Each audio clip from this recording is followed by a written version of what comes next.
Assalamualaikum warahmatullahi wabarakatuh. Perkenalkan, nama saya Intan Syariah, NIM 19042139, dengan mata kuliah pengembangan organisasi, dosen pengampu Bapak I Permana STMT. Baiklah, pada materi pertemuan kali ini saya akan membahas tentang penelitian tindak nyata dalam pengembangan organisasi. Yang pertama, pengertian penelitian tindak nyata merupakan salah satu bentuk rancangan penelitian. Dalam penelitian tindak peneliti mendeskripsikan, menginterpretasi, dan menjelaskan suatu situasi sosial dan waktu yang bersamaan dengan melakukan perubahan atau intervensi dengan tujuan perbaikan atau partisipasi. Action research dalam pandangan tradisional adalah suatu kerangka penelitian pemecahan masalah di mana terjadi kolaborasi antara peneliti dengan klien dalam mencapai tujuan. Selanjutnya, menurut Gunawan 2007, action research adalah kegiatan atau tindakan perbaikan suatu perencanaan, pelaksanaan, dan evaluasi digarap secara sistematik sehingga validitas dan realitasnya mencapai tingkat riset. Selanjutnya, penelitian tindakan ditujukan untuk memberikan andil pada pemecahan masalah praktis dalam situasi problematik yang mendesak dan pada pencapaian tujuan ilmu sosial melalui kolaborasi patungan dalam rangka kerja etis yang saling berterima. Selanjutnya, proses penelitian tindak nyata. Ada beragam pemikiran mengenai tahapan dan proses action research yang diidentifikasi oleh O'Brien. Di antaranya yang dikemukakan oleh Kemis dengan mengembangkan suatu model sederhana proses siklus alami action research yang tiap siklusnya terdiri atas 4 tahapan, yaitu perencanaan, tindakan, pengamatan, serta refleksi. Gerald Sussman menjabarkan 5 tahapan yang dilaksanakan dalam tiap siklus action research.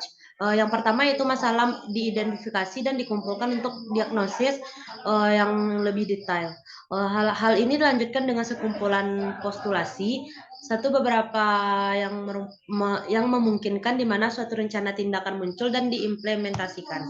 Selanjutnya, data sebagai hasil intervensi dikumpulkan dan dianalisa, dan berbagai penemuannya diinterpretasikan dengan sejauh mana kesuksesan dari tindakan yang telah diimplementasikan. Akhirnya masalah kembali diukur dan proses ini memulai siklus selanjutnya. Selanjutnya, proses ini berlanjut sampai masalahnya dipecahkan. Secara ringkas, tahapan dalam action research terdiri atas siklus diagnosis, perencanaan tindakan, pelaksanaan tindakan, dan evaluasi tindakan. Keseluruhan siklus ini dilakukan berdasarkan konteks dan tujuan dari penelitian tindakan yang dilaksanakan. Selanjutnya, Davison, Martinson, dan Koch 2004 membagi action research dalam 5 tahapan yang merupakan siklus, yaitu terdapat pada gambar di bawah ini. Bisa sama-sama kita lihat. Selanjutnya, yang pertama itu melakukan diagnosa, melakukan identifikasi masalah-masalah pokok yang ada guna menjadi dasar kelompok atau organisasi sehingga terjadi perubahan. Yang kedua, peneliti mengidentifikasi kebutuhan stakeholder akan situs web ditempuh dengan cara mengadakan wawancara kepada stakeholder yang terkait langsung maupun yang tidak terkait langsung dengan pengembangan situs web. Yang kedua, membuat rencana tindakan atau action planning. Penelitian dan partisipan bersama-sama memahami pokok masalah yang ada, kemudian dilanjutkan dengan menyusun rencana tindakan yang tepat untuk menyelesaikan masalah yang ada. Yang kedua, pada tahap ini pengembangan situs web memasuki tahapan desain situs web. Dengan memperhatikan kebutuhan stakeholder terhadap situs web, peneliti bersama partisipan memulai membuat sketsa awal dan menentukan isi yang akan ditampilkan nantinya. Yang ketiga, melakukan tindakan action talking. Peneliti dan partisipan bersama-sama mengimplementasikan rencana tindakan dengan harapan dapat menyelesaikan masalah. Yang keempat, melakukan evaluasi atau evaluation. Setelah masa implementasi atau action taking dianggap cukup, kemudian peneliti bersama partisipan melaksanakan evaluasi hasil dari implementasi tadi. Dalam tahap ini dilihat bagaimana penerimaan pengguna terhadap situs web yang ditandai dengan berbagai aktivitas. Yang kelima, pembelajaran atau learning.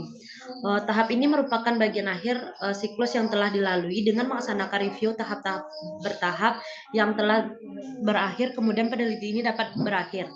Selanjutnya, seluruh kriteria dalam prinsip pembelajaran harus dipelajari, perubahan dalam situasi organisasi dievaluasi oleh peneliti dan dikomunikasikan kepada klien.